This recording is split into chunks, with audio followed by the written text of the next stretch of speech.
Baik, shalom untuk kelas 8. Lama kita tidak berjumpa. Bagaimana kabarnya? Apakah semua sehat? Nah, di sini kita mau belajar kembali di pelajaran untuk di bab yang ke-12. Dua bab lagi kita akan selesai ya dalam kelas 8. Nah, di sini kita akan belajar untuk bab 12 dengan judul bersyukur bukan sekedar pasrah. Masih tentang bersyukur. Kemarin kita membahas mengapa kita harus bersyukur. Nah, di sini kita harus memaknai bagaimana bersyukur itu adalah bukan sekedar tindakan yang remeh atau tindakan yang biasa saja, tapi bersyukur itu adalah tindakan yang penting dan harus kita lakukan. Oke, sebelum kita belajar kembali, kita mau berdoa terlebih dahulu. Silahkan kalian untuk berdoa terlebih dahulu. Berdoa dipersilahkan.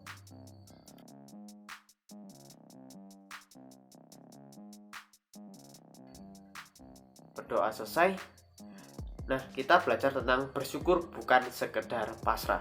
Mungkin hanya singkat pembahasan ini, tapi saya harap bersyukur ini bisa menjadi sebuah tindakan hidup atau lifestyle bagi kalian semua untuk menjalani kehidupan sehari-hari.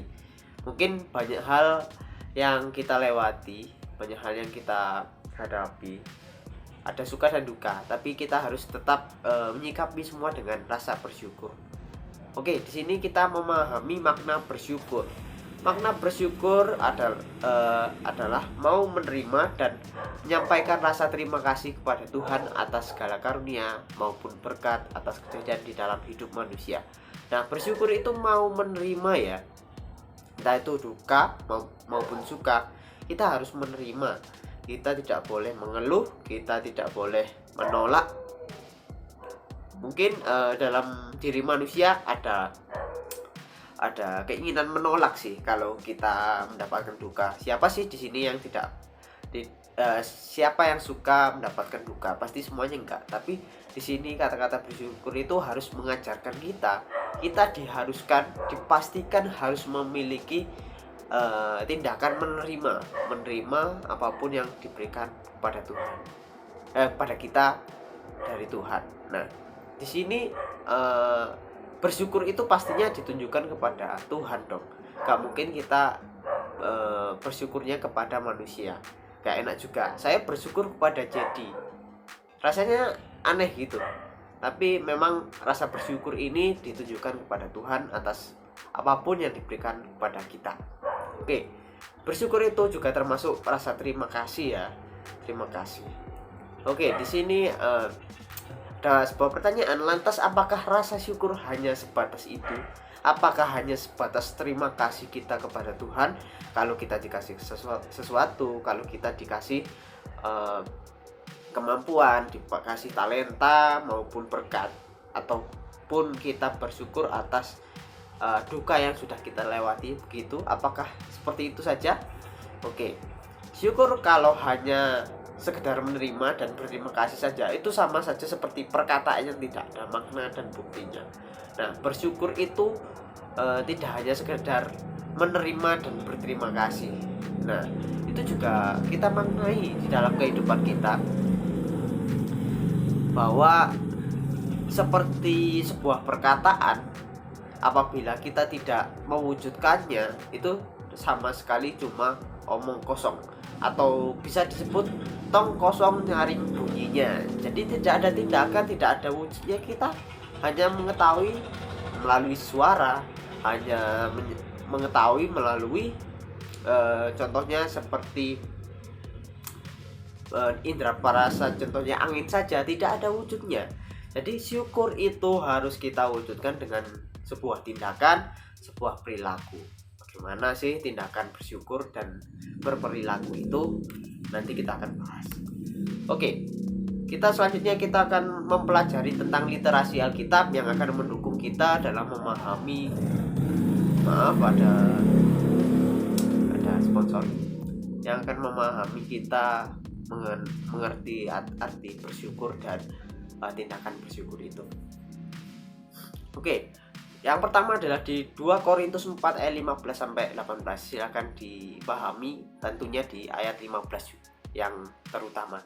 Nah, di sini saya memberikan sebuah garis bawah, yaitu pembaruan batiniah atas lahiriah yang semakin melorot. Nah, di sini di dalam ayat 2 Korintus ini menyatakan bahwa kita semua itu mungkin setiap hari itu bertubi-tubi diberikan sebuah pencobaan, diberikan sebuah beban atau tanggung jawab hidup. Di sini kita sebagai manusia pasti mempunyai tanggung jawab toh. Siswa mempunyai tanggung jawab mengerjakan tugas, memahami materi yang diberikan oleh Bapak Ibu guru, juga dan lain sebagainya. Bapak Ibu yang memiliki tanggung jawab untuk menafkahi anaknya atau harus bekerja banting tulang setiap hari untuk memenuhi kebutuhan dan tanggung jawab pekerjaannya. Nah, di sini bagaimana batiniah yang melorot. Nah, walaupun seringkali kita mendapatkan serangan batin atau beban hidup, nah kita seringkali mungkin ada depresi, seringkali ada down mental, mungkin ada yang mengeluh kecapean. Nah, itulah wujud dari lahiriah yang semakin melorot. Bagaimana Tuhan mengajarkan dalam ayat ini bahwa kita harus senantiasa bersyukur kepada Tuhan atas apapun yang diberikan kepada kita. Jadi kita harus bersyukur atas hal itu. Oke, di sini kita akan pahami di ayat yang selanjutnya. Baik, di sini kita lanjutkan. Kisah Nabi Nuh adalah salah satu wujud di mana ada seorang nabi yang terpilih, sosok manusia yang saleh, di mana dia dapat menunjukkan rasa syukurnya kepada Tuhan. Nah, di Kejadian 6-9 ini menyatakan kisah tersebut.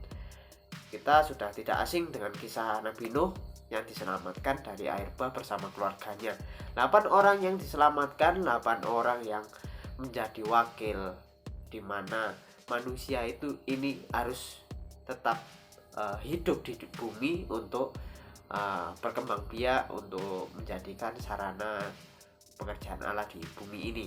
Jadi keluarga Nuh ini yang menjadi wakilnya. Oke, Nuh mengucap syukur sebab ia dan keluarganya diselamatkan Tuhan dari bencana besar air bah. Wujud syukur Nabi Nuh adalah mendirikan mezbah dan memberikan persembahan kepada Allah.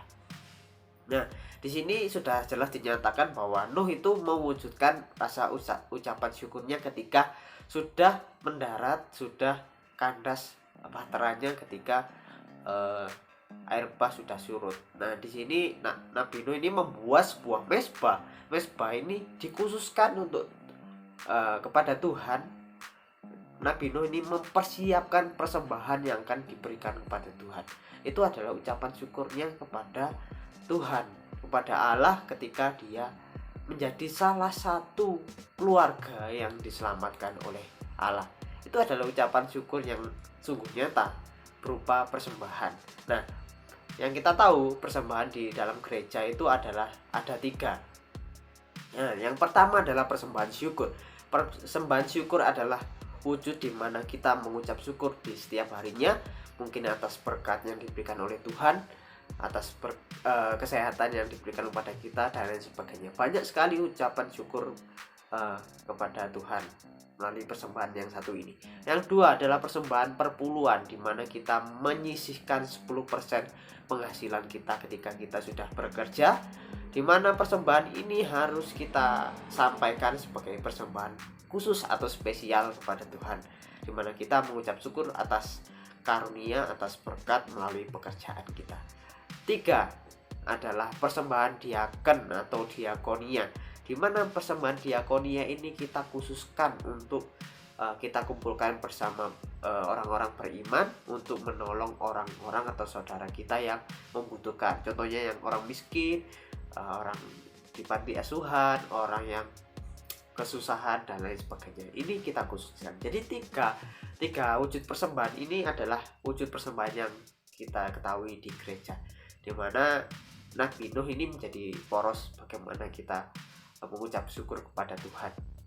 Oke, selanjutnya kita pelajari dari kisah di Perjanjian Baru, di mana Tuhan Yesus pernah menyembuhkan orang sakit kusta yang ada di Lukas 5 ayat 12 sampai 16, bisa dibaca dulu. Nah, jadi bukan persembahan. Jadi ucapan syukur, siapa sih yang mengucap syukur? Yang pasti adalah orang yang kusta ini, di mana orang tersebut telah disembuhkan oleh Tuhan Yesus dari sakit kustanya. Betapa ucapan syukur yang sangat besar sekali, dimana kalau kita pahami bahwa sakit kusta ini adalah sakit yang sangat parah, bahkan dianggap sebagai kutukan dari dewa dan lain sebagainya. Dan sebagian orang mengatakan bahwa orang kusta ini adalah najis. Makanya orang kusta ini setelah disembuhkan, setelah waras dan lain sebagainya, sangatlah bersyukur dia kepada Tuhan. Bersyukurnya tidak dengan cara berterima kasih, tapi dengan cara menyiarkan dan mengabarkan kabar baik kepada orang lain, bahwa oh, Tuhan itu sangat luar biasa, Tuhan itu melakukan mujizat, Tuhan Yesus pernah menyelamatkan saya dari sakit kusta. Nah, ini termasuk kegiatan kesaksian dan juga menyatakan Injil kepada sesama. Nah, ini juga ucapan syukur melalui tindakan, bahwa kita mau menjadi saksi di tengah-tengah orang banyak. Oke, di sini kita dapat tahu dan kalau kita bisa mengucapkan syukur dengan apapun, dengan terima kasih, dengan berdoa, dengan seperti menyerahkan persembahan, juga menjadi saksi bahwa Tuhan itu baik di dalam kehidupan kita. Tentunya harus ada buah-buah yang nyata kepada orang lain. Jadi ada yang menikmati buah-buah yang kita sebarkan kepada orang lain itu. Oke, sampai sini ada yang ditanyakan? Kalau ditanyakan bisa secara japri atau komen di bawah. Oke, bersyukur sebagai tindakan aktif. Oke, tadi dikatakan bahwa bersyukur itu harus dilakukan dengan tindakan. Tindakan yang bagaimana ya? Tindakan aktif. Aktif itu kita tidak berdiri di satu tempat. Aktif itu kita bergerak. Oke, bergerak yang bagaimana?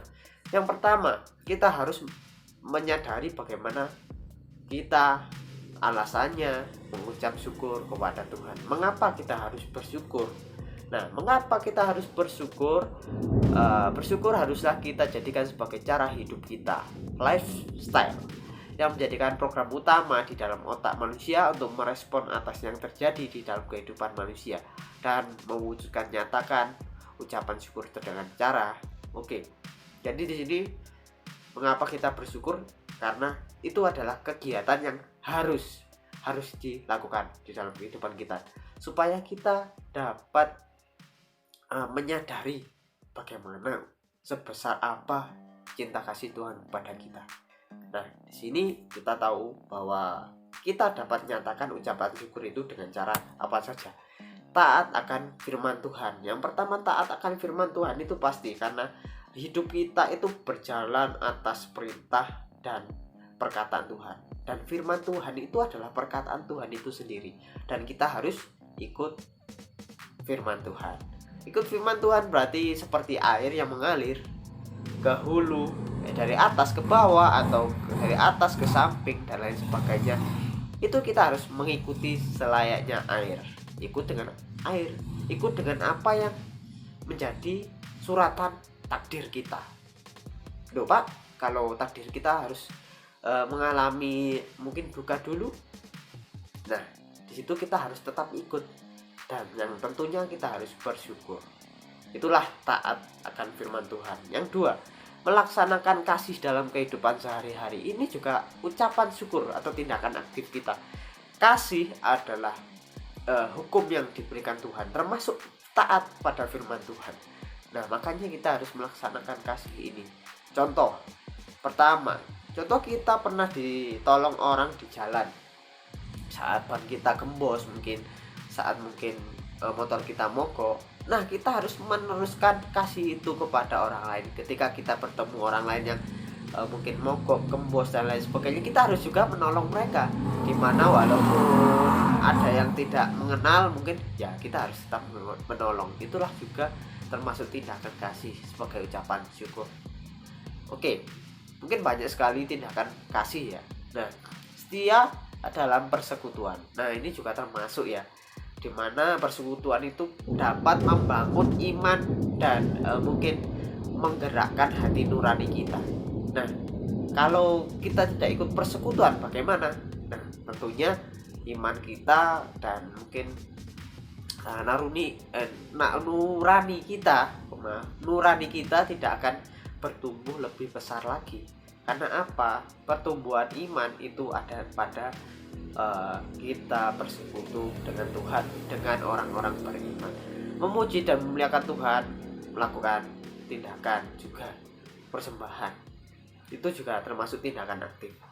Nah, di sini apakah kalian sudah yakini bahwa kalian setia dalam persekutuan? Karena itu adalah tindakan aktif dalam bersyukur. Ayo lebih setia, lebih semangat lagi ikut persekutuan. Persekutuan apapun kita harus tetap aktif dan semangat. Oke, yang selanjutnya melaksanakan amanat agung Tuhan. Nah, di dalam Matius 28 ayat 18-20 kita harus pergi membaptis, kita harus bersaksi. Apakah kita harus menjadi pendeta dulu, Pak? Jawabannya tidak. Kita menjadi saksi, menjadi seperti orang-orang yang diselamatkan Tuhan, seperti contoh nyata tadi orang yang sakit kusta, di mana dia mengucap syukur dengan bersaksi, mengabarkan bahwa ia mendapatkan kasih setia Tuhan, bahwa dia diselamatkan, disembuhkan oleh Tuhan. Itu juga termasuk, nggak perlu jadi pendeta, nggak perlu jadi majelis, nggak perlu jadi orang yang mungkin derajatnya tinggi dulu untuk menjadi saksi Tuhan. Dari sekarang, walaupun kalian hanya seorang siswa, hanya seorang anak yang masih SMP, bisa sekali kalian menjalankan amanat agung Tuhan, menjadi saksi yang nyata dalam kehidupan sehari-hari. Oke, saya sudah menyediakan tugas tema 2. Hanya satu saja. Hanya satu saja. Silakan dikerjakan. Kalau ada pertanyaan silakan ditanyakan. Baik, Tuhan Yesus memberkati kita semua. Amin.